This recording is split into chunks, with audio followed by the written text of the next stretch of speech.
Hello students, welcome to my YouTube channel. आप सभी को पता है हम एक मॉक टेस्ट सीरीज स्टार्ट किए थे एमटीएस के लिए। आपका हम 3 ख़त्म कर चुके थे। ये हमारा जो 4th मॉक टेस्ट है ये आपका वो इसी टर्म पे, ठीक है। आपका एडिक्विटी पैटर्न बेस्ड है ये। जैसे ही पूछ रहा है ना होमोनिम वगैरह, हम वैसे ही क्वेश्चन सेट किए हैं आपके लिए और बहुत ज़्यादा इंपॉर्टेंट रहने वाला है आपकी एग्जामिनेशन के लिए, ठीक है। तुम्हारा आपका अच्छा रिस्पांस भी मिला है इस सीरीज़ के अंदर। बहुत सारे स्टूडेंट्स भी लिख रहे थे कि सर डेली कराए, हम डेली ही करा रहे हैं, ठीक है। कोई दिक्कत की बात नहीं, हम डेली करा रहे हैं, बट 1-2 दिन ऐसा हो सकता है कभी ब्रेक आ सकती है। आपका टेक्निकल इशू है और कुछ चीज़ें हैं ऐसे, अब दशहरा पे बंद रहेगी ज़्यादातर, ठीक है। तो ऐसे ही नहीं तो हमारे पास अभी नोटिफिकेशन अभी तक नहीं आया है, ठीक है। मानते हुए चले कि नवंबर आपका फर्स्ट वीक तक, ठीक है, आपका एमटीएस का एग्ज़ाम स्टार्ट रहेगा, ठीक है। तो इसी हिसाब से आप पढ़ाई कीजिए और जितने भी हम मॉक टेस्ट चला रहे हैं उसको प्रॉपर पूरा लास्ट तक देखिए, ठीक है। तो जितने भी सारे नए स्टूडेंट्स हैं सब्सक्राइब कर लीजिएगा और शेयर कर लीजिएगा दोस्तों के साथ, ठीक है। तो हमारे पास और 35 डेज़ के करीब हमारे पास मतलब समय है अभी तक। तो हम ये 35 डेज़ पे पूरा यूटिलाइज़ करेंगे और अच्छा स्कोर लाएंगे इंग्लिश के अंदर, ठीक है। चलिए स्टार्ट करते हैं आज का सेशन। जो है हमारा पहला क्वेश्चन है वर्ड ऑर्डर सब्स्टिट्यूशन के ऊपर। जो पहला क्वेश्चन दिया गया है कि आपका a facility equip for observing celestial bodies like stars and planets, ये आपका दिया गया है इसके अंदर। तो ये आपका है क्या है, मतलब ये एक ऐसा स्थान है जहाँ क्या करते हैं तारों जो ग्रह स्टार होते हैं एंड आपका ग्रह जो प्लैनेट होते हैं और आपका सेलेस्टियल बॉडी जो भी है उनके बारे में हम अध्ययन करते हैं। इसको क्या बुलाता है? आपका राइट आंसर हो जाएगा ऑब्जर्वेटरी। क्या बुलाता है? Observatory, okay. तो व्हाट्सअप क्या है, ऑप्शन को भी थोड़ा देखते हैं, एनालिसिस करते हैं कि व्हाट्सअप क्या होता है। जो व्हाट्सअप होता है इसका अर्थ है कार्यशाला, ठीक है, जहाँ लोग क्या करते हैं, चीज़ें बनाते हैं और सुधारते हैं। ये आपका हो जाएगा व्हाट्सअप। जैसे कि मैं कह सकता हूँ जो गैरेज वगैरह होते हैं, ठीक है, ये भी आपका होता है व्हाट्सअप एक का होता है, ठीक है। वहाँ पे चीज़ें बनाए जाते हैं एंड सुधारे जाते हैं, ठीक है ना। तो आपका व्हाट्सअप बुलाता है, ओके। देन आपका ग्रीन हाउस पता है आपको, जो आपका एक होता है, एक ग्लास बिल्डिंग होता है आपका, जो प्लांट को ग्रो करने के लिए। इसके अंदर कंट्रोल क्या आता है, जो क्लाइमेट वगैरह कंट्रोल वहाँ पे होता है, लाइक कितने टेम्परेचर चाहिए, कितने पानी चाहिए, वहाँ पे कंट्रोल करके वहाँ पे बढ़ाया जाता है, जो ग्रो कराया जाता है आपका प्लांट को, ठीक है। तो ये ग्लास बिल्डिंग होता है।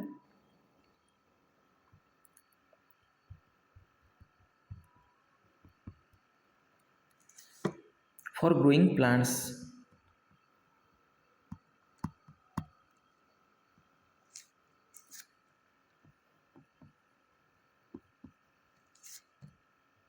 ओके। देन आपका अर्चिव क्या होता है, ये भी बहुत ही इंपॉर्टेंट है। अर्चिव जो होता है आपका, ये एक प्लेस होता है जहाँ पे हिस्टोरिकल रिकॉर्ड्स एंड डॉक्यूमेंट्स इसको स्टोर करके रखा जाता है, ठीक है ना। ये आपका, इसका मीनिंग क्या है? अभिलेखागार, ठीक है, अभिलेखागार।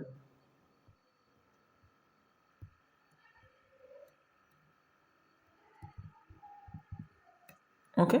यहाँ पे क्या किया जाता है, जो स्टोर किया जाता है, जो हिस्टोरिकल रिकॉर्ड होता है ना, हिस्टोरिकल रिकॉर्ड्स,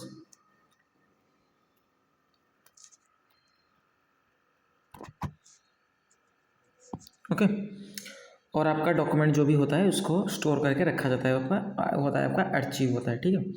हम जल्दी ही आपका लैपटॉप के अंदर हम पढ़ाएंगे। पेन ड्राइव वगैरह हम सब अरेंज कर चुके हैं, खरीद चुके हैं। बस उसका थोड़ा सा मुझे यूज़ थोड़ा सा नहीं है ना, तो इसीलिए हम कोशिश कर रहे हैं 1-2 दिन के अंदर हो जाएगा आपका, ठीक है। कोई दिक्कत नहीं आएगी लिखने के लिए, ठीक है। थोड़ा सा लिखने की दिक्कत हो रहा है। Then what is the place for ammunition and weapons, ठीक है ना, उसको क्या कहा जाता है, कह सकते हैं क्या?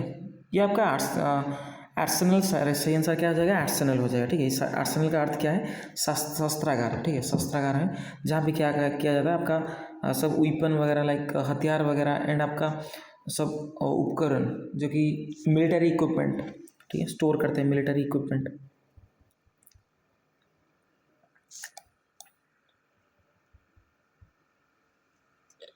ठीक है ना। जो मिलिट्री इक्विपमेंट इसको स्टोर करके रखा था उसको बुलाता है आपका आर्सेनल। ठीक है, इसका मीनिंग क्या है, शास्त्रागार। ठीक है, हम ऑप्शन को भी एनालिसिस करते हैं। जो पहला ऑप्शन है गैलरी। गैलरी क्या होता है, जहाँ पे हम क्या करते हैं, जो आर्ट, ठीक है ना, जो चित्रकला आदि से हम क्या करते हैं, डिस्प्ले करते हैं, ठीक है, प्रदर्शित करते हैं, ये आपका था गैलरी। ए प्लेस वेयर, इसको लिखिए थोड़ा सा,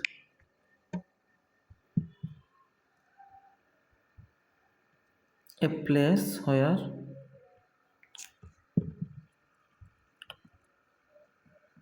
works of art are displayed.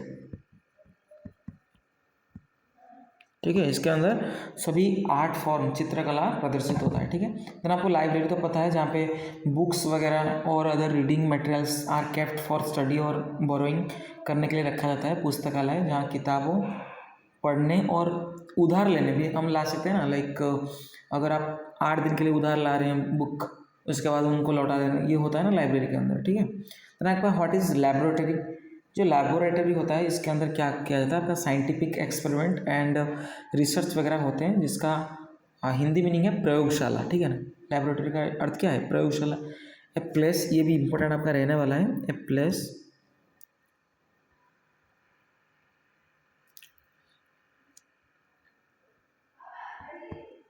equipped for scientific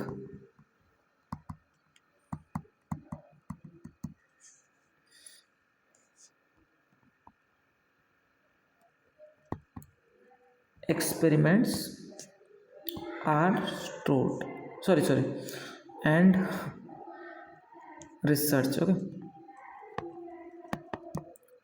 ठीक है, चलिए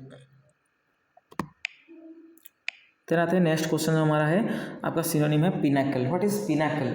जो पिनाकल होता है, लाइक इसका मीनिंग क्या होता है, जो शिखर होता है, ठीक है, चरम बिंदु होता है, किसी चीज़ का सर्वोच्च स्थिति हम बोल सकते हैं। पिनाकल का मीनिंग होता है ये हाईएस्ट पॉइंट ऑफ समथिंग। ठीक है, थोड़ा बारिश अभी हो रहा है ना उड़ीसा के अंदर, बहुत ज़्यादा बारिश हो रहा है, अभी भी बारिश हो रहा है, आप साउंड से पता चल जाएगा। ठीक है, तो थोड़ा सा कोऑपरेट कर लीजिएगा। जो पिनाकल होता है, द हाईएस्ट पॉइंट होता है किसी का। ठीक है, the highest point of something.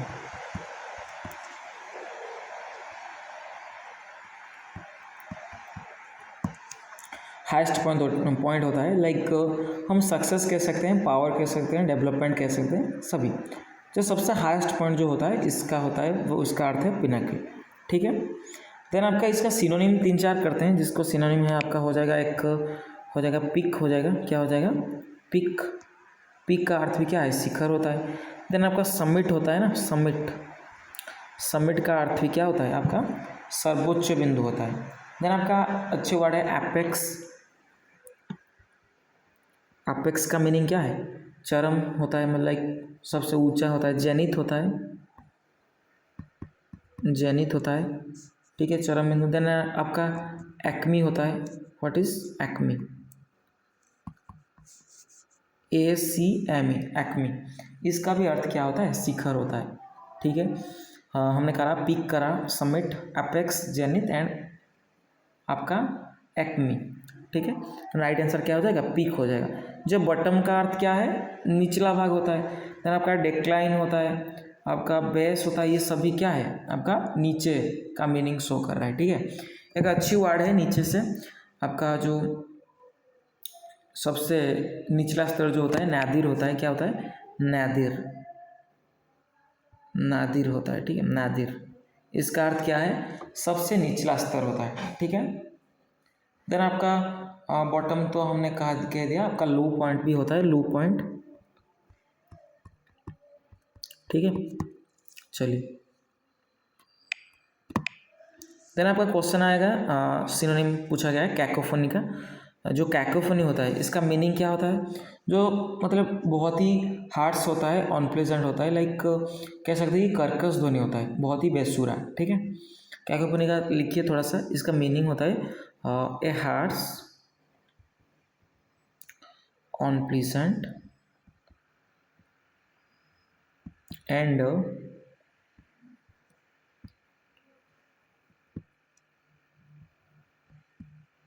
Jarring mixture of sound.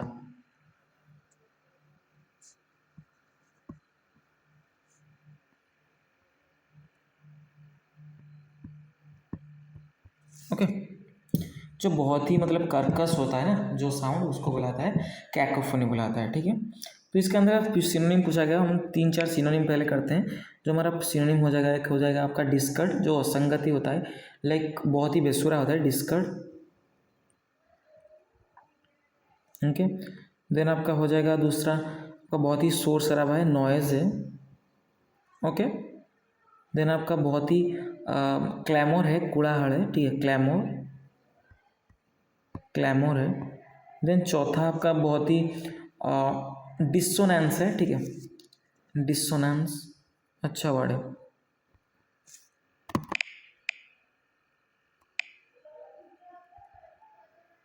Dissonance हो जाएगा।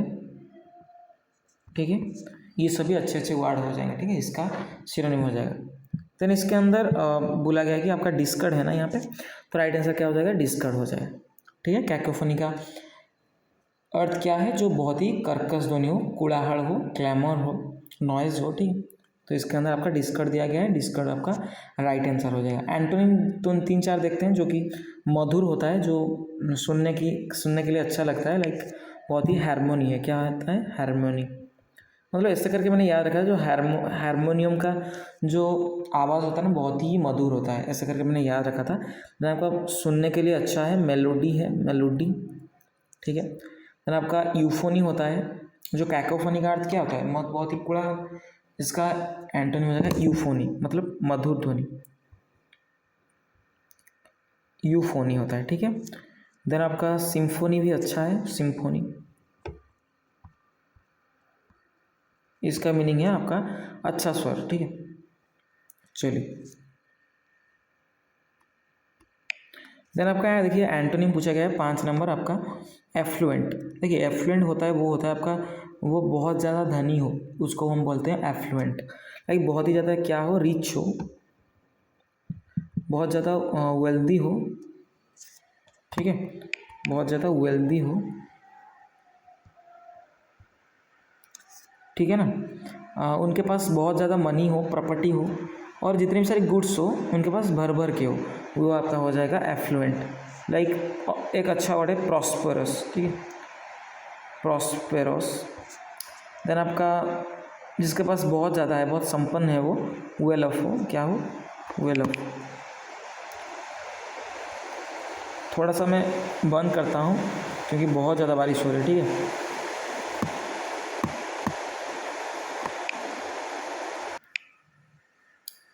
ठीक है, तो चलिए, हमने लिखा था वेल ऑफ। देन आपका ऑप्युलेंट, आपका अच्छा वर्ड है। ऑप्युलेंट का अर्थ क्या है आपका, बहुत ही ज़्यादा क्या होना, ऐश्वर्यशाली होना, लाइक उनके पास बहुत भर भर के आपका पैसा होता है, भर भर के प्रॉपर्टी होता है, उनको बुलाता है आपका ऑप्युलेंट।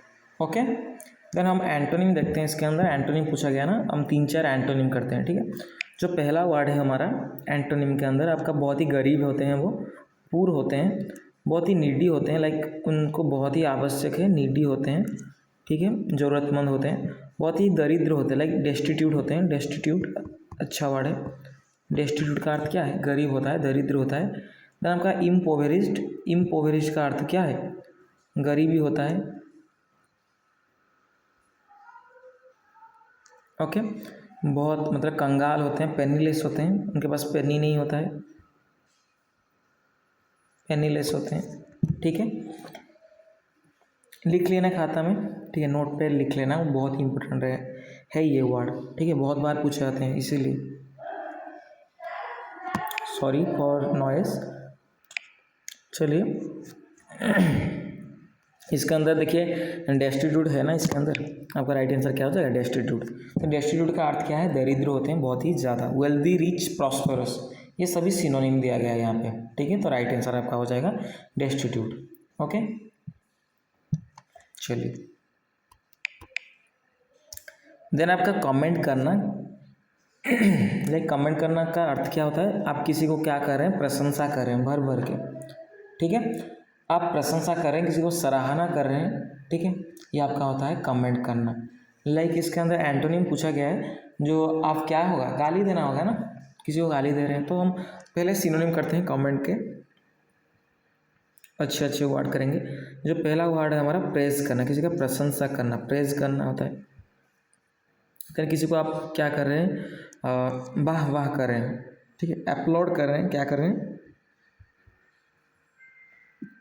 अपलोड कर रहे हैं, किसी को सराहना कर रहे हैं, अप्रिशिएट कर रहे हैं, ठीक है, थोड़ा सा ये टाइप हो गया।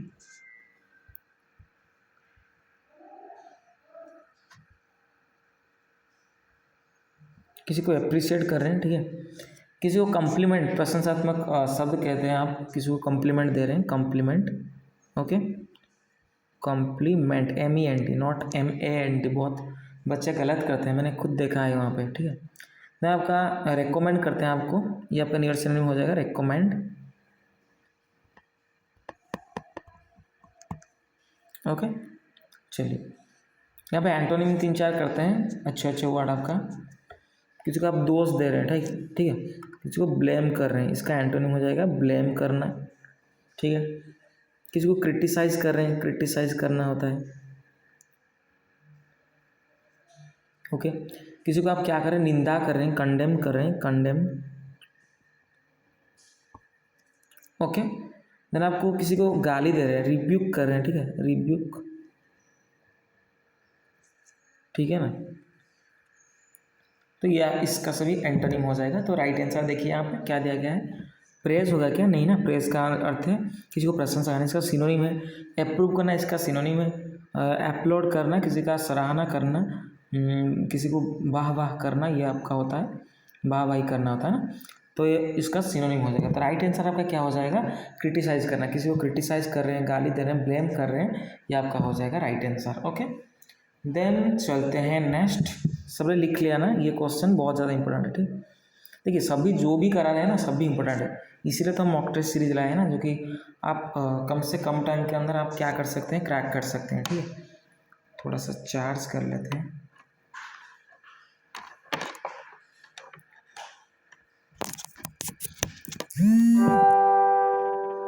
ठीक है।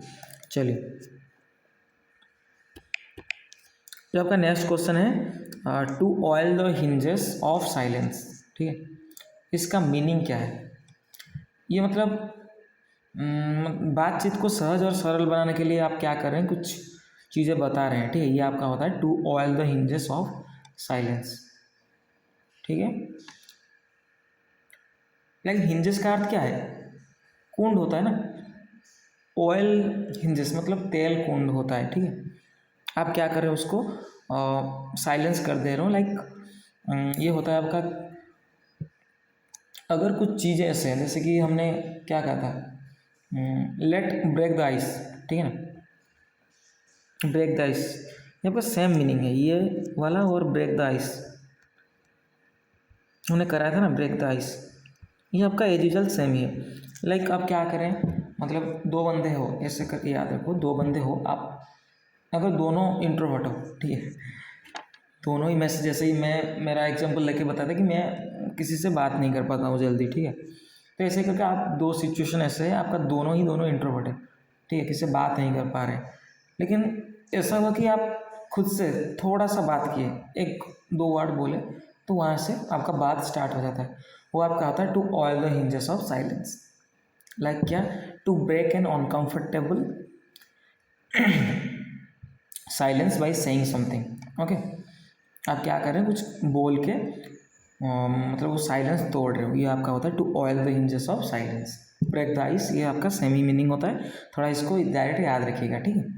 चलिए पहले ऑप्शन पढ़िए क्या दिया गया है यहाँ पे, to bribe someone, to remain quiet, किसी को आप क्या कर रहे हैं, लांच दे रहे हैं, लाइक लांच देकर बोल रहे हो कि आप शांत रहिए, to prevent secrets from being exposed, to gradually break uncomfortable silence, to speak diplomatically in tense moments, आपका राइट आंसर हो जाएगा option C, to gradually break uncomfortable silence, like आप अनकंफर्टेबल साइलेंस से अनकंफर्टेबल हो, लाइक वहाँ से कोई start किए, बातचीत स्टार्ट करना, ये होता आपका होता है to oil the hinges of silence, okay. चलिए देन टेक टू टास्क, अगर आप, मुझे याद है अभी भी, लाइक अगर मुझे, मैं जब भी था छोटा था, उस टाइम मुझे कोई भी पढ़ने के लिए बोलता था, मैं क्या कर देता था, मतलब मुझे लगता था कि भाई मुझे मेरे ऊपर बहुत ही गुस्सा है, इसलिए मुझे पढ़ने के लिए बोल रहा है, लाइक मुझे डांट रहा है, इससे मुझे लगता था।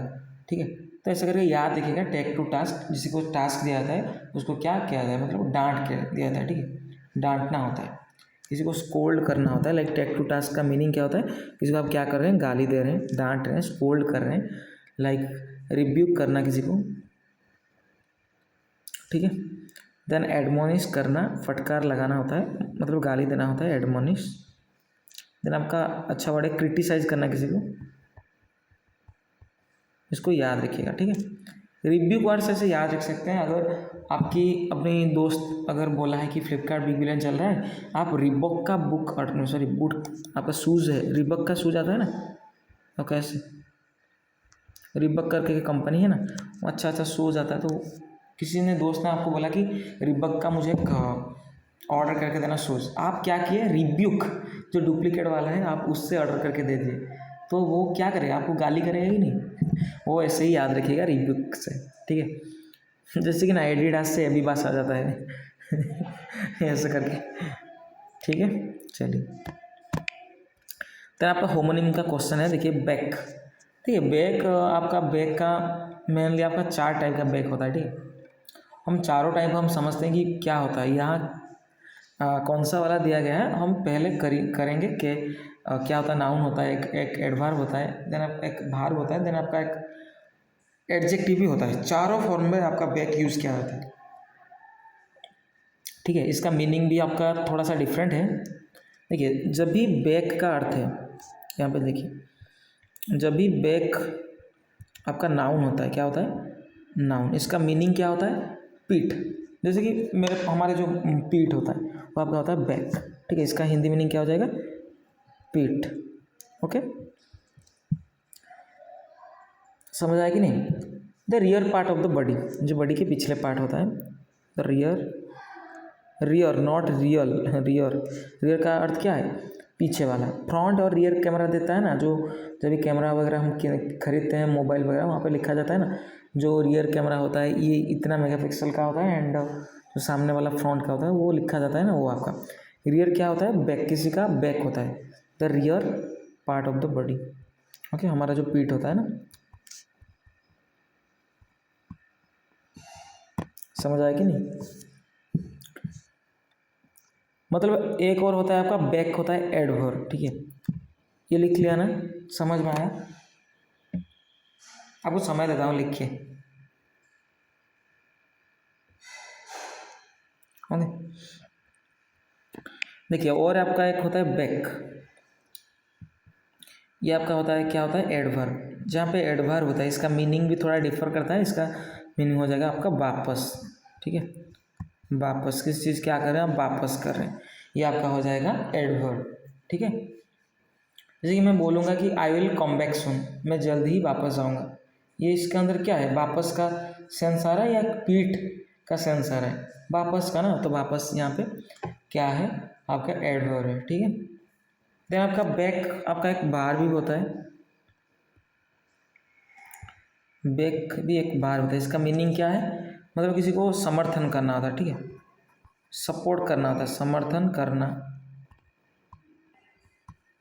ठीक है, किसी को आप सहारा दे रहे हैं, सपोर्ट कर रहे हैं, सपोर्ट करना होता है, जब भी भार फॉर्म है, ये इसका मीनिंग है सपोर्ट करना। ओके,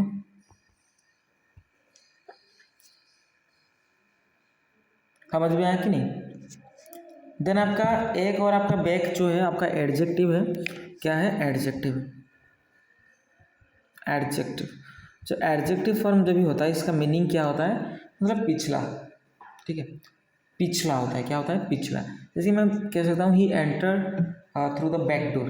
ठीक है, जो पिछला डोर से वो क्या, पिछला दरवाजे से अंदर आया। ठीक है, मैं ऐसे लिख सकता हूँ ही एंटर्ड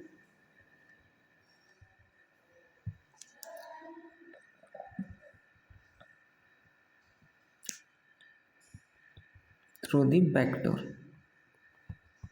तो यहाँ पर डूर जो है क्या है, नाउन है ना, तो डूर जो नाउन को डिफर करता है, नाउन को मॉडिफाई करता है, उसको हम क्या बोलते हैं, आपका कह सकते हैं, आपका बोलते हैं कि एडजेक्टिव बोलते हैं। तो आपका इसी अनुसार बैक का अर्थ भी एडजेक्टिव भी हो सकता है। ठीक है, तो चारों अर्थ है जिसका हम एक और बार आपका रिकैप करते हैं। जो इसका बैक जब भी नाउन फॉर्म होता है इसका मीनिंग होता है पीठ होता है, ठीक है।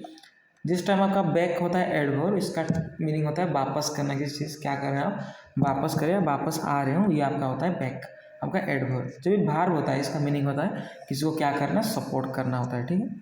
तो आपका एक बैक जो होता है एडजेक्टिव, इसका मीनिंग है आप क्या किए हैं, मतलब सिचुएटेड है, स्थापित है रियर साइड के अंदर, मतलब पिछले साइड में, ठीक है, जो पिछला होता है, ठीक है ना। चलिए समझ आया कि नहीं। इसके अंदर पूछा कि the company refuse to back the project, वो जो प्रोजेक्ट को बैक करने के लिए मतलब वापस लाने के लिए वो क्या कर रहे हैं, मना कर दिए, ठीक है।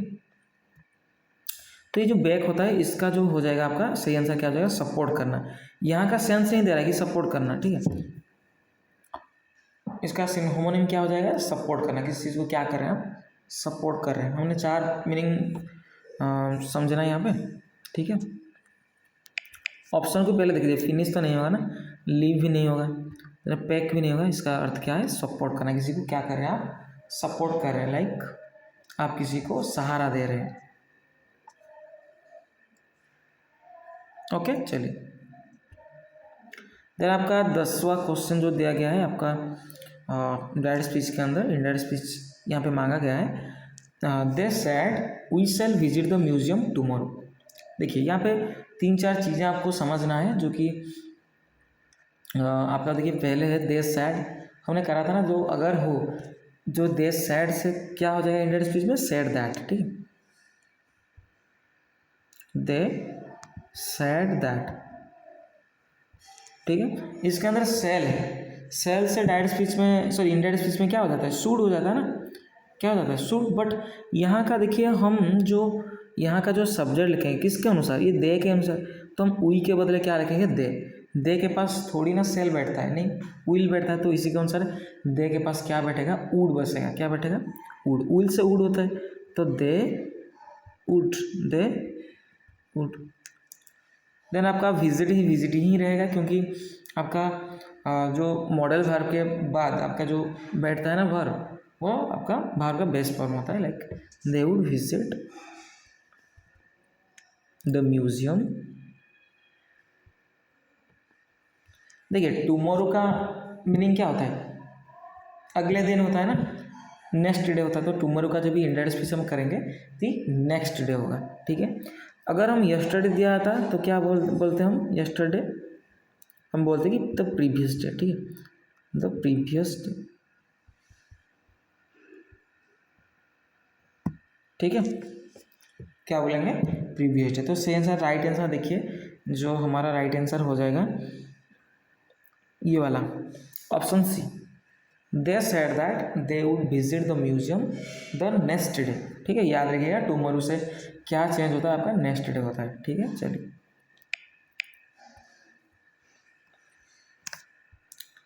देन आपका इंडायरेक्ट स्पीच मांगा गया है, Rohan says I have completed my homework, ठीक है। इसके अंदर क्या हो जाएगा, राइट आंसर कह सकते हैं क्या। अगर पहले ये टेंस देखिए कौन सा टेंस में है, आपका प्रेजेंट परफेक्ट में, प्रेजेंट परफेक्ट में। जब ये इंडायरेक्ट को चेंज होगा तो क्या होगा, पास्ट परफेक्ट को चेंज होगा, पास्ट परफेक्ट को चेंज होगा, ठीक है, पास्ट परफेक्ट को चेंज होगा। तो इसी अनुसार देखिए आई हैव जो है ना यहाँ पे, तो सॉरी देखिए रोहन के अनुसार, रोशन के अनुसार वो चेंज होगा ना, तो आई से क्या हो जाएगा, ही हो जाएगा, क्या हो जाएगा, ही।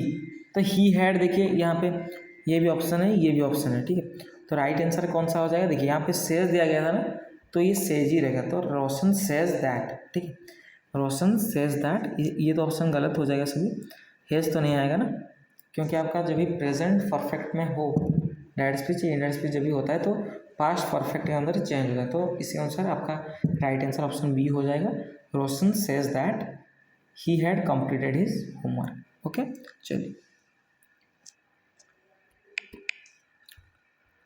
देन आपका पैसिव वॉइस का यहाँ पे पूछा गया है कि ऑलरेडी ये पैसिव पे है, आपको एक्टिव करना है, ठीक है। देखिए आप पहले पढ़िए, ये क्वेश्चन पढ़िए, दिया गया है कि the book was read by the student in just 2 days, ठीक है। इसके अंदर क्या कहा गया है, कौन सा टेंस में आप बता सकते हैं, ये आपका ऑलरेडी आपका हाँ, पास्ट आपका पास्ट प्रोग्रेस के अंदर है, ठीक है। क्या है? पास्ट प्रोग्रेस के अंदर। तो ये चेंज होगा, किसको चेंज होगा? मतलब अभी हमने करा था ना, जो जब भी हम करते हैं क्या करते हैं, लाइक अब जब भी पास्ट सिंपल रहा होगा, ठीक है, पास्ट सिंपल का स्ट्रक्चर जब भी हो, लाइक पास्ट सिंपल का स्ट्रक्चर क्या है? सब्जेक्ट प्लस V2 देन आपका ऑब्जेक्ट आता है कि नहीं। ये जब भी पैसिव वॉइस पे चेंज होगा क्या होगा? सब्जेक्ट रहेगा, ये जो ऑब्जेक्ट है ये सब्जेक्ट के आकार रह जाएगा, देन आपका वाज वेयर बैठेगा, यहाँ पे वाज वेयर बैठेगा, देन आपका वर्ब का थर्ड फॉर्म यूज होगा, ठीक है। तो इसके बाद आपका बाय ऑब्जेक्ट रहेगा, ठीक है। तो इसी अनुसार आपका क्या हो जाएगा, देखिए यहाँ पे रीड जो है आपको पता नहीं चल रहा होगा कि ये कौन सा फॉर्म है, ठीक है। देखिए रीड का तीनों फॉर्म ही सेम है, ठीक है। वाज के साथ बैठा है तो आपका ये कौन सा फॉर्म हो जाएगा? थर्ड फॉर्म भी हो जाएगा, ठीक है। V2 तो नहीं रह सकता वाज के बाद, हाँ ये आइदर आपका रहेगा ING फॉर्म रहेगा, इधर V3 रहेगा, ठीक है। V1 भी नहीं बैठ सकता, तो आपका ये V3 के अंदर है, ठीक है। तो ये जब भी चेंज होगा, प्रेजेंट सिंपल देखिए, सॉरी पास्ट सिंपल में कौन सा यहाँ पे है देखिए वहाँ पे, तो वो आपका राइट आंसर हो जाएगा। ये आपका वाज है ना, ये ऑलरेडी वाज रीडिंग है, तो आपका पास्ट प्रोग्रेस भी के अंदर ये गलत है। ये आपका ईज आ गया ना, ये भी गलत हो जाएगा आपका, और ये प्रेजेंट आ गया ना, देन आपका हैज़ है, ये भी प्रेजेंट परफेक्ट है, ये भी नहीं हो पाएगा। तो राइट आंसर आपका ये हो जाएगा, द स्टूडेंट रीड। इसके बाद आपका रीड का जो V2 होता है, ठीक है, समान होता है, लाइक V1 जो होता है, V2 जो होता है, V3 भी सेम ही होता है, लाइक ये आपका हो जाएगा आपका ये पास्ट सिंपल के अंदर है, तो राइट आंसर आपका ये हो जाएगा, this student read the book in just 2 days। Okay, चलिए देन आपका अप्रोप्रिएट टेंस यहाँ पे बैठाने को बोला गया है कि Jobin has been working all day. Jobin काम करते आ रहा है, लाइक ऑल डे पूरा दिन काम करते आ रहा है। ही डेज टायर्ड, ही कैन भी क्या पॉसिबल, यहाँ पे क्या शो करता है? कैन का एबिलिटी शो करता है ना, कैन क्या कर शो करता है? एबिलिटी, ठीक है। तो यहाँ पे एबिलिटी का उनका एबिलिटी है, सामर्थ्य है, वो टायर्ड हो सकते हैं, ऐसा तो सेंस नहीं दे रहा है ना। ऐसा सेंस आ रहा है कि मतलब हाँ वो एक रीज़न बता रहा है कि वो दिन भर वो काम कर चुका है, वो थक थक गया होगा, ठीक है ना। ये मतलब क्या दिया गया है आपका, किसी चीज़ का जो लॉजिकल कंक्लूजन दिया गया है यहाँ पे। स्ट्रॉन्ग गेस भी मतलब है कि हाँ वो अगर काम किया है तो थक जाएगा। तो आपका राइट आंसर क्या हो जाएगा? आपका जो चीज़ आपको शो करता है, जो एक्सप्रेस करता है कि लॉजिकल कंक्लूजन और स्ट्रॉन्ग गेस बेस्ड, ठीक है ना, एविडेंस ऑन एविडेंस, यहाँ पे एविडेंस है जो काम करा है, तो वहाँ पे क्या बैठाएंगे हम? मोस्ट। क्या यूज़ करेंगे? मोस्ट।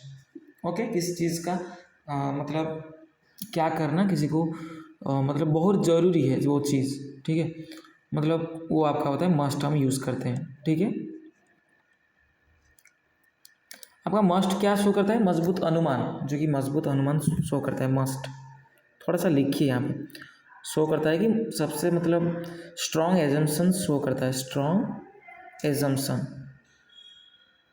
लाइक ये शो करता है कि मजबूत अनुमान जो भी 90 से 100% ये होगा, इससे मतलब सर्टेनिटी है, चीज़ें हैं, लॉजिकल डिडक्शन है, लाइक ये आपका होगा मोस्ट होगा। तो आपका सही आंसर हो जाएगा must be tired, must be tired. Okay, चलिए ऑप्शन नहीं है क्या? हाँ है ना, ऑप्शन है यहाँ पे।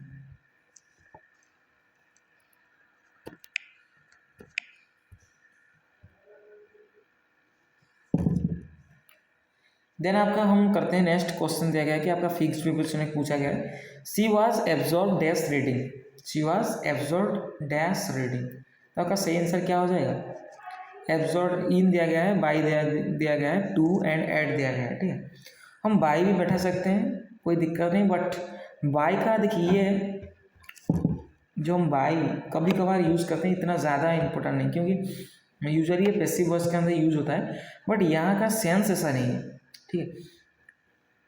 यहाँ का सेंस कुछ अलग दे रहा है, लाइक यहाँ पे दे रहा है कि वो मतलब इतना मतलब एब्जॉर्ब हो चुका है, पढ़ाई के अंदर घुस चुका है पूरा, ठीक है ना। तो यहाँ पे एब्जॉर्ब इन करेक्ट आंसर होगा, ठीक है, एब्जॉर्ब इन सही आंसर होगा। अब क्या हो, डीपली एंगेज हो किसी चीज़ के ऊपर, ये आपका हो जाएगा एब्जॉर्ब इन, ठीक है।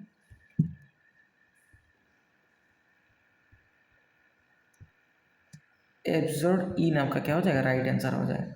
ओके, तो इसका मीनिंग क्या होता है, एब्जॉर्ब इन का मीनिंग होता है आपका डीपली किस चीज़ के अंदर आप एंगेज हो, ठीक है, डीपली एंगेज्ड इन समथिंग।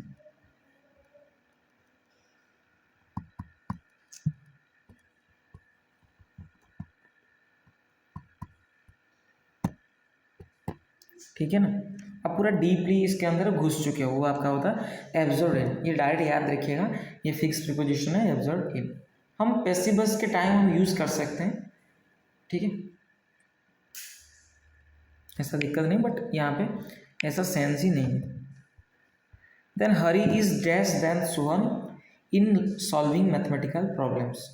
ठीक है, यहाँ पे कंपैरिजन है ना हरी और सोहन के बीच, जो सॉल्व करने मैथमेटिकल ऑपरेशन वो क्या कर रहे हैं, मैथमेटिकल प्रॉब्लम को सॉल्व करा रहे हैं, तो कौन बेटर है वहाँ पे पूछ, ऐसे ही सेंस दे रहे हैं। तो कंपैरिजन हुआ है हरी के साथ सोहन का, ठीक है। तो यहाँ का आपका कंपैरेटिव डिग्री कौन सा, देखिए टैलेंटेड का आपका टैलेंटर नहीं हो सकता, ठीक है, ये गलत है चीज़। टैलेंट टेस्ट ये तो सुपरलेटिव भी ऐसा भी नहीं है वर्ड, आपका राइट आंसर हो जाएगा आपका मोर टैलेंटेड, ठीक है। ये आपका कंपैरेटिव डिग्री है ना, मोर जहाँ पे बैठता है, मोर टैलेंटेड। ओके, चलिए देन आपका अरेंज करने के लिए बोला गया है यहाँ पे 16 नंबर, अच्छी तरीके से देखिए, आप पहले अटेम्प्ट कीजिए, देन उसके बाद हम अटेम्प्ट करेंगे, ठीक है।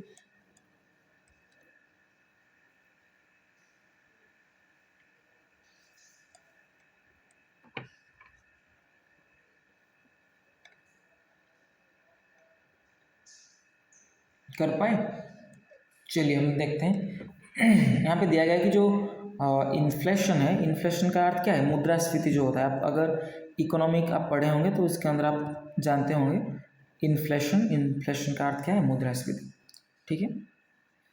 देन आपका कहा गया कि making it difficult for house holds, ये क्या कर रहा है, लाइक ये घरों के लिए मुश्किल हो जाता है, ठीक है, making it difficult for house holds, जितने भी सारे आपका घर का खर्चा है उसको वो क्या करता है, मुश्किल कर देता है। देन आपका दिया गया कि टू मैनेज डेली एक्सपेंसेस, वो क्या कर रहे हैं, लाइक दैनिक खर्च संभालने में, ऐसे दिया गया ना, दैनिक खर्च संभालने में। देन आपका थर्ड जो दिया गया है, अफेक्ट्स परचेजिंग पावर, खरीदने की क्षमता को प्रभावित करता है।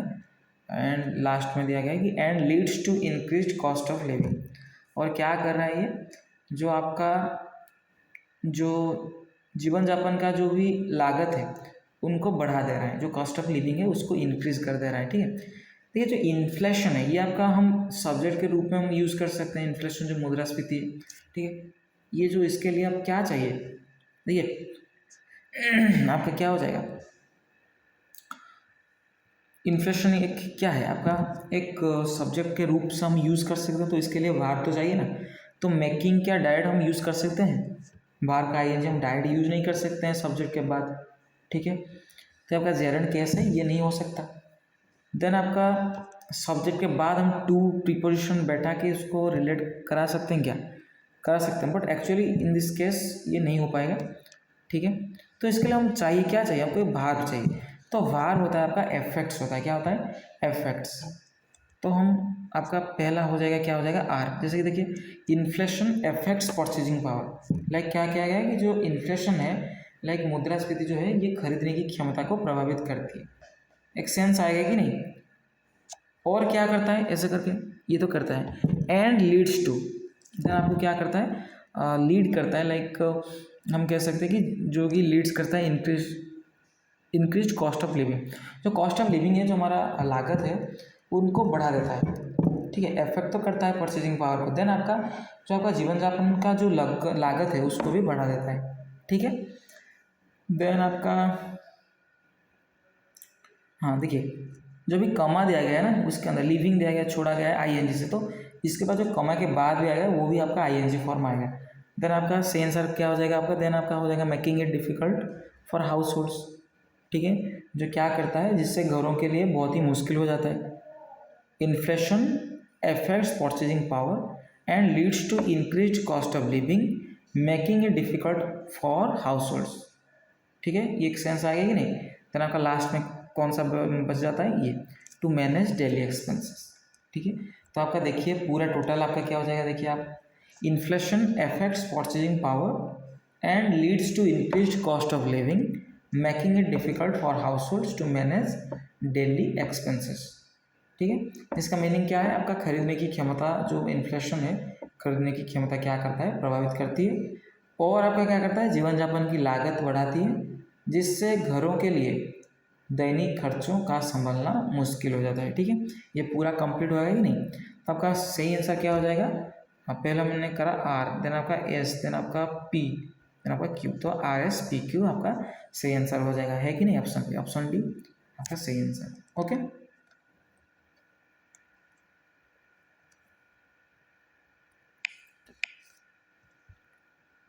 देन 17 नंबर कहा गया कि जो चूज करो सेंटेंस, यहाँ पे जो एडजेक्टिव एडवर्ब यूज हुआ है सुपरलेटिव डिग्री के अंदर कौन सा करेक्ट है। ठीक है, देखिए पहला जो देखिए अच्छी तरीके से, my uncle goes to that shop mostly frequently.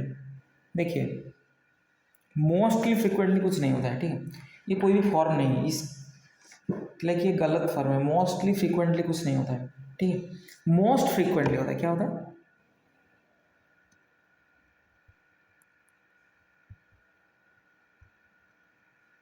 Most frequently होता है। ठीक है ना,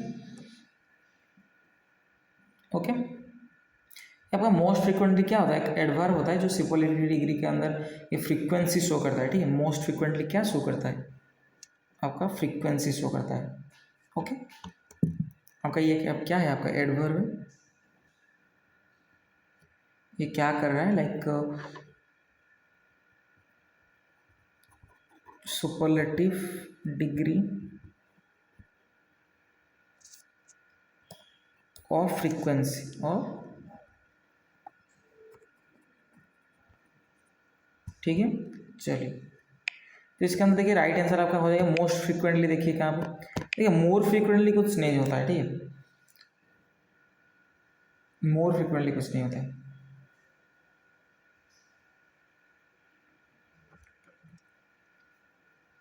हम मोर फ्रीक्वेंटली हाँ बैठा सकते हैं, बट एक चीज़ है, देखिए इसके अंदर कोई कंपैरिजन है क्या, नहीं है ना, तो कंपेयर नहीं है तो हम क्यों मोर अगर फ्रीक्वेंटली बैठाएं। ठीक है ना, तो आपका सही आंसर आपका हो जाएगा ये वाला मोस्ट फ्रीक्वेंटली, दोनों है ना, my uncle goes to that so very. देखिए वेरी के साथ हम मोस्ट यूज़ नहीं कर सकते, क्यों, क्योंकि वेरी मोस्ट दोनों ही आपका सुपरलेटिव वर्ड है। ठीक है, दोनों सुपरलेटिव वर्ड तो हम यूज़ नहीं कर सकते ना, तो आपका राइट आंसर ऑप्शन डी हो जाएगा, my uncle goes to that shop most frequently. ठीक है,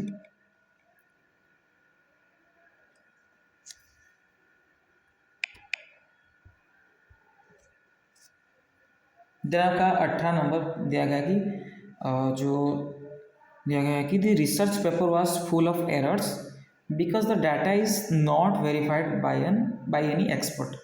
देखिए यहाँ पे गलत है, कहाँ पे गलत है बता सकते हैं क्या, यहाँ पे दिया गया है, देखिए जो पहला हमारा सेंटेंस है, the research paper was full of errors, ये आपका एक घटना बोला गया है। ठीक, कि जो रिसर्च पेपर था वो मतलब गलत से पूरा भरा हुआ था, एरर था उसके अंदर। इसके अंदर इसके बाद आपका रीज़न भी बताया गया कि बिकॉज, कारण बताया गया है।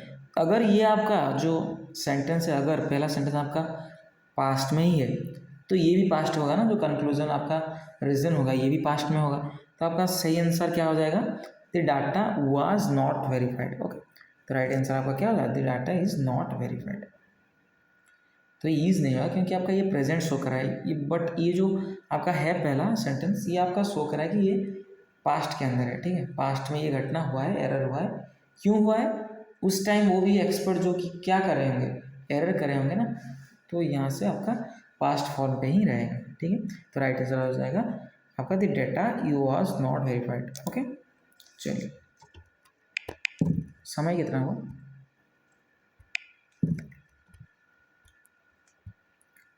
देन आपका select the option that correctly replaces the underlined phrases in the following sentence. The doctor gave the patient some medications after he felt some pain on his left knee. देखिए ये चीज़ हम तो पूरा अभी तो नहीं कर सकते बेसिक से, बट यहाँ हम आपको एक चीज़ बता सकते हैं जो आपको हेल्प करेगी एग्जामिनेशन पे, बहुत ज़्यादा हेल्पफुल होंगी। वर्ड आपको ढूंढना है आफ्टर, ठीक है। देखिए जब भी दो चीज़ होता है, ठीक, लाइक दो घटना है, दो सिचुएशन है, ठीक। जो पहला सिचुएशन होता है, लाइक जो पहला घटना होता है ना, उसके साथ हम यूज़ करते हैं हैड प्लस V3, लाइक हम पास्ट परफेक्ट यूज़ करते हैं, ठीक है। जो मतलब बाद में हुआ है, मतलब सेकेंड सिचुएशन हुआ है, उसके लिए हम क्या बैठाते हैं, हम पास्ट सिंपल ही यूज़ करते हैं, पास्ट सिंपल यूज़ करते हैं, ठीक है। मतलब सब्जेक्ट प्लस V2 यूज़ करते हैं। इसके अंदर आप सेंटेंस देखिए अच्छे तरीके से, दिया गया कि doctor gave the patients of medications, उनको मेडिकेशन दिया गया है। क्यों? क्योंकि वो फेल्ट, आपका फील कर रहे हैं, लाइक वो आपका फील कर रहे हैं, कैसे फील करते थे, like pen on his left नी, उनके बाएं आपका नी के अंदर वो पेन फील कर रहे थे। तो पहला क्या होगा, कौन सा घटना पहला होगा, वो पहला जो आपका घटना होगा उसका पैर जो पेन क्या होता है, पेन करा हुआ है, एंड उसके बाद वो मेडिकेशन दिया गया है। तो पहला घटना कौन सा है, आपका जो जो ये वाला सेंटेंस है, ये पहला घटना है। इसके अंदर वो पहले पेन फील करेगा या मेडिसिन खा के पेन फील करेगा, पहला पेन होगा ना, उसके बाद मेडिकेशन जो भी आपका होगा। तो ये इसके साथ हम क्या यूज़ करेंगे, had plus V3, had plus V3 हम यूज़ करेंगे। तो राइट आंसर आपका क्या हो जाएगा, he had felt, he had felt. But आप इससे याद तो रख सकते हैं, बट कुछ केसेस बनते हैं, लाइक बहुत ही मतलब 99% ऑफ द क्वेश्चंस, मतलब कुछ चीज़ें ऐसे हैं आपको बता रहा हूँ, उससे आधारित है, ठीक है, उससे बेस्ट है, ठीक है। तो एक वर्ड आपको याद रखना है आफ्टर, ठीक है। अगर सेंटेंस का अंदर आफ्टर वर्ड है, आफ्टर के बाद क्या बैठेगा, had plus V3, had plus V3 मतलब पास्ट परफेक्ट यूज होगा, और आफ्टर के पहले आपका सब्जेक्ट प्लस V2 यूज होगा, लाइक आपका present sorry past simple use होगा। देखिए आफ्टर वर्ड यहाँ पे है ना, तो देखिए पहला वाला ठीक है ना, दी डॉक्टर गेव का गिव से गैप बना है ना, V2 बना है, तो आपका सही आंसर है। आफ्टर के पहले हम पास्ट सिंपल यूज़ करते हैं, सिंपल तो यूज़ है, बट इसके आगे जाके क्या यूज़ करेंगे, had plus V3 like past perfect का यूज़ करेंगे। तो इसका सही आंसर क्या हो जाएगा, had plus V3 like had felt, okay. And आपका एक वर्ड है आपका बिफोर, ठीक है। बिफोर के बाद क्या बैठेगा, सब्जेक्ट प्लस V2 बैठेगा, और बिफोर के पहले हैड प्लस V3 आएगा, हैड प्लस V3, ठीक है। बिफोर के पहले हैड प्लस V3, बिफोर के बाद आपका सब्जेक्ट प्लस V2। समझ आया कि नहीं, थोड़ा सा शॉर्ट ट्रिक है और बहुत ही फायदेमंद होगा आपके लिए। आपका 20 नंबर क्या गया है कि find the part of the sentence that contains an error. Error यहाँ पे आपको दर्शाया गया है कि एरर कौन सा है। देखिए पहले पढ़िए, one of the guest speakers who addressed the seminar and interacted with students were praised widely for their clarity and enthusiasm during the closing ceremony. Okay, यहाँ का थोड़ा सा हमको कॉन्सेप्ट समझना है, जो वन ऑफ होता है, ठीक है, वन ऑफ के बाद हम क्या यूज़ करते हैं, प्लूरल नाउन यूज़ करते हैं। क्या यूज़ करते हैं, प्लूरल नाउन। बट आगे जाके क्या होगा, आपका सिंगुलर वर्ब होगा, सिंगुलर वार होगा, सिंगुलर सभी जो भी आएगा आपका सिंगुलर प्रोनाउन भी हम यूज़ करेंगे, ठीक है। बट वन ऑफ के बाद आपका प्लूरल नाउन यूज़ होगा, उसके बाद आपका सिंगुलर वर्ब। इसके अंदर देखिए one of the guest speakers, देखिए द गेस्ट स्पीकर्स यहाँ पे प्लूरल पे है कि नहीं, गेस्ट का गेस्ट से हुआ है, तो ये आपका वन ऑफ के बाद है, तो ये करेक्ट है, इस तक के आपका करेक्ट है, ठीक है। देन हु आपका एंटीसीडेंट, एंटीसीडेंट के बाद एड्रेस आपका V2, ये आपका ये सब्जेक्ट है, इसका सब भार है, ये हु का वर्ब है आपका एड्रेस्ड, ओके। बट जो स्पीकर्स है, ठीक है, इसके अकॉर्डिंग ये बैठेगा, ठीक है ना, जो एड्रेस्ड है। तो ये आपका तो नहीं करेक्ट है ना, V2 है, कुछ दिक्कत नहीं इसके अंदर। सेमिनार को एड्रेस किया एंड इंटरेक्टेड किए विथ स्टूडेंट्स, हाँ ये अभी तक ठीक है। बट आगे देखिए ओयर है, बट वन ऑफ का के लिए ये आपका वर्ब है, ठीक है। ये सभी जो देखिए वन के बाद ये सभी बैठा है ना, ये सभी प्रीपोजिशन का ये ऑब्जेक्ट है, ये तो आपका नहीं होगा। इसके बाद जो वायर है ये किसका सब आपका वर्ब है, वन का, ठीक है। तो वन ऑफ का वर्ब है ये, तो वायर नहीं होगा, क्या होगा, वाज होगा, ठीक है। यहाँ पे गलत है, ठीक है ना। तो सिंगुलर वर्ब हम यूज़ करेंगे तो आपका वाज प्रेस्ड हो जाएगा, ठीक है ना। तो यहाँ पे राइट आंसर आपका ऑप्शन बी। ओके, तो इसी के साथ आपका ये जो क्वेश्चन सेक्शन पूरा कंप्लीट होता है, देन हम करेंगे पैसेज, ठीक है। पैसेज करने से पहले आपको मैं दे रहा हूँ कि आप पढ़िए, पहले क्वेश्चन को पढ़ लेते हैं, उसके बाद आपको पढ़ने के लिए दूंगा पैसेज। ओके, पहले क्वेश्चन पढ़िए। What is the main purpose of tariffs according to the passage, ठीक है।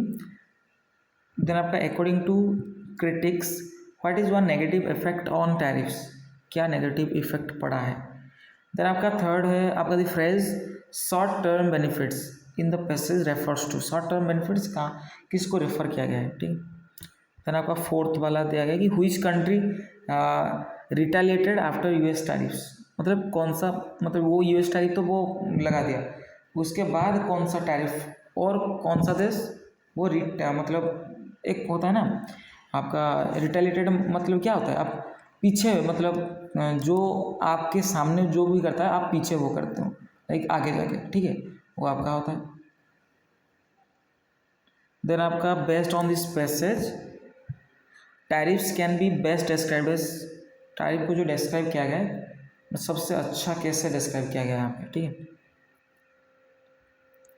चलिए अभी आपको मैं पढ़ने के लिए दे रहा हूँ, जो अच्छा खासा पैसेज है ये पढ़ सकता है आपका, जो टैरिफ चल रहा है ना अभी के टाइम, इसीलिए मैंने टैरिफ के ऊपर ये आपको पैसेज दिया है, बहुत ही इंपॉर्टेंट रहने वाला है, ठीक है। पहले आप अटेम्प्ट करिए, उसके बाद हम अटेम्प्ट करेंगे, ठीक है। चलिए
पढ़ लिया ना, अभी हम अटेम्प्ट करेंगे। चलिए, जो पहला आपका दिया गया कि इन रिसेंट ईयर्स, हाल ही में, इस टाइम हाल के वर्ष में क्या हुआ है, the United States has imposed tariffs on several imported goods specially from countries like China to protect its domestic industries. यहाँ पे दिया गया कि जो यूनाइटेड स्टेट्स है, अमेरिका है, ने कई आयातित वस्तुओं के ऊपर शुल्क लगाया, लाइक टैरिफ लगाया गया है, जो एक टैक्स होता है ये जनरली, खासकर आपका चाइनीज़ प्रोडक्ट के ऊपर, ठीक है। जिसमें भी चाइनीज़ प्रोडक्ट है उसके ऊपर ज़्यादा यहाँ पे इम्पोर्टेड मतलब टैक्स लगाया गया है, टैरिफ, किसके लिए, to protect its domestic industries, उनका जो उद्योग है, घरेलू उद्योग, उसको रक्षा करने के लिए वो ऐसे ही टैरिफ लगा रहा है, ठीक है। जो चाइना के पास सभी है, लाइक लैपटॉप से लेकर सभी चीज़ें हैं, ठीक है ना, और सस्ता भी पड़ता है ना, इसीलिए लोग क्या करते हैं, वो पहला प्रेफरेंस होता है कि वो चाइना प्रोडक्ट खरीदें, ठीक है। बहुत ही कम नॉमिनल प्राइस में पड़ता है एंड बहुत ही हेल्पफुल होता है, ठीक। तो उनको प्रोटेक्ट करने के लिए लाइक डोमेस्टिक खरीदें और लोगों इन्फ्लुएंस हो डोमेस्टिक प्रोडक्ट को लेकर, इसलिए उन्होंने क्या किए हैं, वो लगाए हैं। A tariff is a tax placed on foreign products when they enter a country. ये जो टैरिफ होता है एक प्रकार का कर होता है जो किसी विदेशी वस्तु पर लगाया जाता है जब वह किसी देश में प्रवेश करता है। जैसे कि अगर हमारा जो मेनली आपका जो स्ट्रीम होता है ना, जो प्रॉन होता है, हम बहुत ही ज़्यादा हम क्या करते हैं, एक्सपोर्ट करते हैं यूएस वगैरह पे। अगर हमारे यहाँ 100 रुपीज़ जाता है, ठीक है, अगर मान लो हम जो खेती करते हैं जो झींगा का लाइक आपका प्रॉन का, अगर हम बेचते हैं अमेरिका को, अगर 100 रुपीज़ पर केजी वहाँ पे जाएगा, वहाँ का जो टैरिफ लगाया गया तो बहुत ज़्यादा लगाया गया था, लाइक टैक्स देने को पड़ेगा। लाइक जो भी खरीदेगा ना उसका अगर हम 100 रुपये में दे रहे हैं, वहाँ का 200 रुपीज़ हो जाएगा। लाइक 100% टैरिफ यूज़ कर रहे हैं, लाइक वो दोगुनी हो जाएगा। तो जहाँ पे टैरिफ कम लग रहा था तो इसीलिए जो भी कस्टमर थे उनको कम पैसा देने के लिए लगता था, बट अभी के टाइम जो टैरिफ लगाया जा रहा है उसके लिए ज़्यादा मतलब टैक्स देने के लिए मतलब होता है। तो इसीलिए वो जो वहाँ कस्टमर होते हैं वो चाहते कि नहीं, हम क्यों दें इतना ज़्यादा पैसा, हम घरेलू वस्तु थोड़ा सा कम हो सकता है उसका हेल्प, बट हाँ हम उसको भी यूज़ करेंगे, ठीक। तो इसीलिए ऐसे ही आपका बैठा जाता है tariff. The main purpose of such tariffs is to make imported goods more expensive. इसका मेन पर्पज़ क्या होता है, इसे जो शुल्क लगाते हैं इसका मुख्य उद्देश्य ये होता है जो कि वस्तुओं का जो महंगाई और बढ़ा देना होता है, ठीक है, ताकि जो कि they are encouraging consumers to buy domestically produced item, जो कि इन्फ्लुएंस आपका एनकरेज करता है। लाइक वो क्या करें, जो भी कस्टमर है वो घरेलू वस्तुएं खरीदने के लिए प्रोत्साहित हों, ठीक है। Supporters argue that tariffs help safeguard jobs and strengthen local industries. जो सपोर्टर्स है, जितने भी सारे समर्थक हैं, वो कहते हैं कि टैरिफ अगर बढ़ा दिया जाए तो नौकरियां की रक्षा करने के लिए ये बहुत ही हेल्पफुल होंगी। जो स्थानीय उद्योग है लाइक लोकल इंडस्ट्रीज है उसको भी मजबूत करने के लिए मदद करेगा। क्यों? क्योंकि अगर लोगों ने नहीं खरीदना बंद कर देंगे आपका अदर कंट्री का गुड्स, देन डोमेस्टिक प्रोडक्ट का प्रोड्यूस भी ज़्यादा होने लगेगा। डोमेस्टिक प्रोडक्ट के ऊपर ज़्यादा भरोसा करेंगे तो वो डोमेस्टिक प्रोडक्ट के ऊपर ज़्यादा खरीदारी करेंगे तो उसका भी इन्फ्लुएंस बढ़ेगा, ठीक है। However, critics believe that tariffs can lead to trade wars. But critics का जो आलोचकों का मानना यह है कि टैरिफ से आपका क्या हो सकता है, आपका ट्रेड वार्स हो सकता है, व्यापारिक युद्ध हो सकता है, ठीक है। Increased overall cost of goods, जो कि आपका जो भी कुल है सामान, कुछ सामान का जो कुल लागत बढ़ जा सकता है, ठीक है। एंड हार्म इंटरनेशनल रिलेशंस, जो अंतर्राष्ट्रीय संबंधों को नुकसान पहुंचा सकता है ये, ठीक है। For instance when the US raise tariffs on Chinese product, ठीक है। उदाहरण के लिए जो भी अमेरिका ने चीनी उत्पादों पर टैरिफ बढ़ाया था, China retaliated with its own tariffs on American exports, ठीक है। जो रिटेलिएटेड का अर्थ क्या है, सॉरी रिटेलिएटेड का अर्थ है जो कि क्या करना, लाइक पलटवार करना होता है। वो उसी ने टैरिफ लगाया तो उसने भी पलटवार करके टैरिफ लगा दिया जो भी अमेरिकन गुड्स जाते हैं एक्सपोर्ट करते हैं वो चीज़ को लेकर। This back and fourth created tensions in global trade and affected business world wide, ठीक है। ये जो आपका इस तरह से जो आगे पीछे का कदम वैश्विक व्यापार के लिए, ग्लोबल ट्रेड के लिए लिया जा रहा है, ये आपका एक तनाव पैदा कर रहा है जिसके अंदर दुनिया भर के व्यापारियों को प्रभावित कर रहा है। लाइक सभी यहाँ पे इफेक्ट है। अभी भी हमारे हाल फिलहाल में जो भी टैरिफ बढ़ाया गया था उसके अंदर अगर जो हमारे आसपास के गांव में वो प्रॉन का खेती करते हैं उनका बंद हो गया था, लाइक एक्सपोर्ट करना बंद हो गया था। वो मतलब सस्ते से वो यहाँ पे बेच रहे थे, ठीक है। Thus, while tariffs may offer short-term benefits to certain sectors, they often carry long-term economic risks, ठीक।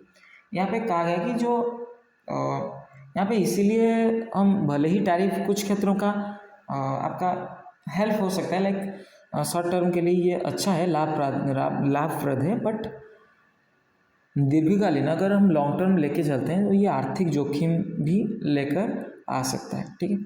समझ आएगी नहीं ये पैसे से पूरा अच्छी तरीके से, मैं जो भी हिंदी के बच्चे हैं उनके लिए भी बहुत अच्छी तरीके से मैं आपको समझा रहा हूँ ये, ठीक है। पूरा क्रिस्टल क्लियर होके चलिए एक एक वर्ड। ठीक है ना।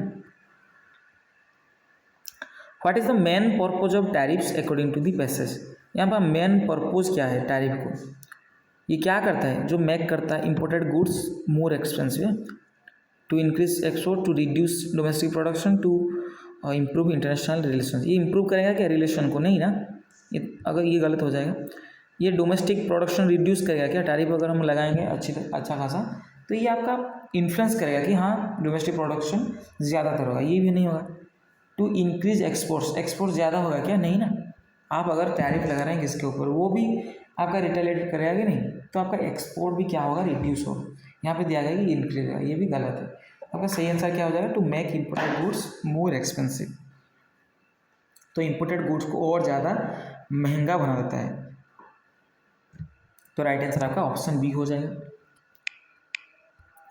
Then according to critics what is one negative effect on tariffs. क्या नेगेटिव इफेक्ट है अकॉर्डिंग टू आपका क्रिटिक्स। मालूचक का कहना है कि दे ऑलवेज रिड्यूस अनएम्प्लॉयमेंट, ये अनएम्प्लॉयमेंट को रिड्यूस करेगा क्या, ऐसे मतलब बोला गया था कि जो क्रिटिक्स ने बोला क्या, नहीं ना। इफेक्ट क्या रहेगा, नेगेटिव इफेक्ट, ये तो नेगेटिव इफेक्ट नहीं हो सकता ना। जो एम्प्लॉयमेंट अगर रिड्यूस, अनएम्प्लॉयमेंट अगर रिड्यूस होगा तो अच्छा बात है ना, तो ये नेगेटिव नहीं है, पॉजिटिव है। और यहाँ पे भी कुछ इसका बात नहीं, जिक्र नहीं किया है, यहाँ किया गया है, लेकिन जो आपका सपोर्टर है उन्होंने क्या है, they lower the cost of foreign goods. वो क्या करेंगे, जो फॉरेन गुड्स है उसके कॉस्ट को कम कर देगा, या ये मानना है क्या, नहीं ना, ज़्यादा बढ़ेगा ना, प्राइस बढ़ेगा टैरिफ अगर लगाए। दे improve global cooperation, global cooperation बढ़ेगा क्या, नहीं ना, सहयोगिता नहीं बढ़ेगा। क्योंकि अगर आप टैरिफ लगा रहे हैं तो दूसरी देश क्या करेगा, इसके ऊपर विरोध करेगा ना, तो कैसे आपका कोऑपरेशन बढ़ेगा, ये गलत है ना। क्या हो रहा है अभी, देन का ऑप्शन सी क्या दिया गया है यहाँ पे, they may lead to trade wars. हाँ, ये बोला गया था कि व्यापारिक युद्ध होने वाला है, अगर आप टैरिफ लगा रहे हैं तो आपका रिलेशन भी खराब होगा और आपका ट्रेड वार्स भी चलेगा, ठीक है, ये कहना था। तो ऑप्शन सी आपका राइट आंसर हो जाएगा। Okay, the phrase short term benefits, short term benefits का अर्थ क्या है यहाँ पे, क्या है, long lasting growth in the economy. Economy का अंदर लॉन्ग लास्टिंग है क्या, नहीं। शॉर्ट टर्म का अर्थ क्या है, बहुत छोटा समय, immediate advantages to certain sectors, ये हो सकता है क्या, देखते हैं। देन आगे चलते हैं, यहाँ पे क्या है कि जो कुछ क्षेत्रों का आपका बहुत ही शॉर्ट टर्म के अंदर लाभ हो सकता है, ये हो सकता है। देखिए आगे देखते हैं कौन सा ऑप्शन दिया गया, रिडक्शन इन इंटरनेशनल टेंशन, ये रिड्यूस करेगा क्या, जो शॉर्ट टर्म बेनिफिट्स के लिए नहीं करेगा ना, तो इसका अर्थ ही ये हो जाएगा आपका immediate advantages to certain sectors. कुछ सेक्टर के अंदर वो मतलब इमीडिएट जल्दी क्या हो जाएगा आपका बेनिफिट एडवांटेजेस लगेगा, लाइक तत्कालीन लाभ होगा किसी चीज़ के अंदर, ठीक है। चलिए, then which country retaliated after US tariffs, कौन सा देश आपका जो पलटवार किया है। इंडिया का जिक्र है क्या यहाँ पे, नहीं है ना, इंडिया के बारे में कुछ नहीं बताया गया, जर्मन के बारे में कुछ बताया नहीं गया है, जापान के बारे में भी कुछ नहीं, आपका यहाँ पे था चाइना था, ठीक है ना, बोला गया था ना चाइना रिटेलिएटेड क्या है, ठीक है। तो राइट आंसर आपका क्या हो जाएगा, चाइना हो जाएगा। समझ आ रहा है ना। देन चलिए नेक्स्ट क्वेश्चन आपका है, based on the passage tariffs can be best described as this. Tariff को मतलब कैसे यहाँ पे जो डिस्क्राइब किया गया है अच्छी तरीके से, ये क्या है आपका, एक मेथड है जो रिड्यूस करता है इम्पोर्ट्स परमानेंटली, नहीं तुम्हारा इंपोर्ट करता है क्या, रिड्यूस करता है क्या, नहीं ना, ये भी नहीं होगा आपका। Then a system of free trade agreements, ये फ्री ट्रेड एग्रीमेंट को आपका खुल जाता है कि हाँ ये हो सकता है, नहीं ये नहीं हो सकता, ये मतलब आपका टेंशन बढ़ा देगा ना, थोड़ी ना ये एग्रीमेंट होगा, नहीं होगा ना ये agreement. Then a law to stop foreign investment, ये एक का लॉ होता है जो कि फॉरेन इन्वेस्टमेंट को क्या करता है, रोकता है, ये ऐसा होता है क्या, नहीं ना। तो आपका ये होता है tool with both protective benefits and economic risk, ये आपका होता है कि ये ऐसा एक उपकरण है जिसके अंदर आपके जिसमें सुरक्षात्मक लाभ भी है और आर्थिक जोखिम भी है, यहाँ पे इकोनॉमिक रिस्क भी है, आपका प्रोटेक्टिव बेनिफिट्स भी है, ये दोनों है इसके अंदर। टैरिफ का यहाँ पे अच्छा खासा डिस्क्राइब किया गया है कि ये अच्छा भी है कुछ शॉर्ट टर्म के लिए, अगर हम लॉन्ग टर्म लेके चलते हैं तो इकोनॉमिक क्राइसिस आ सकता है। ठीक, चलिए इसके साथ आज का जो मॉक टेस्ट है पूरा शानदार वे में हम करे हैं। और जितने भी सारे नए स्टूडेंट्स हैं लाइक शेयर एंड सब्सक्राइब कर लीजिएगा और दोस्तों के साथ शेयर कर लीजिएगा। ठीक है, चलिए थैंक यू फॉर वॉचिंग।